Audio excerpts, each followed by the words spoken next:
आज आपण बनवूया मसाला मिरची। त्यासाठी मी ह्या मिरच्या घेतलेल्या आहेत, लिंबाचा रस, मेथी दाणा पावडर, मोहरी, हळद, गरम मसाला, धनिया पावडर आणि मीठ। ह्या मिरच्या आपण मधून कट करून आणि त्याला एक चिरा देणार आहे। अशा प्रकारे मी ह्या मिरच्या कट करून घेतलेल्या आहेत। आता आपण ह्या फोडणी देऊया। इथे मी कढई घेतलेली आहे, त्यामध्ये आपण तेल घालूया। तेल थोडं जास्ती लागतं। आता मोहरी घालूया,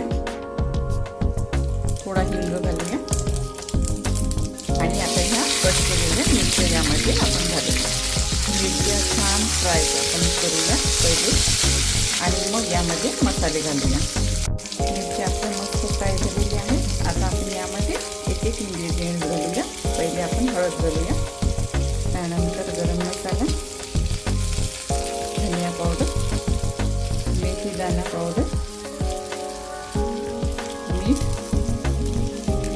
आणि लिंबाचा रस। आता हे आपण सर्व मिक्स करू आणि थोड्या वेळ ह्या मिरच्या या मसाल्यामध्ये छानपैकी अशा होऊ देऊया। आपण लिंबाचा रस घातल्यामुळे ह्या अशा प्रकारच्या मिरच्या 8 ते 10 दिवस बाहेरच फ्रीजमध्ये न ठेवता सुद्धा छान राहतात।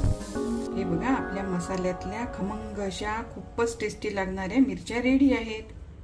मला जर ही माझी रेसिपी आवडली असेल तर नक्की लाईक करा आणि माझ्या चॅनलला सबस्क्राईब करा।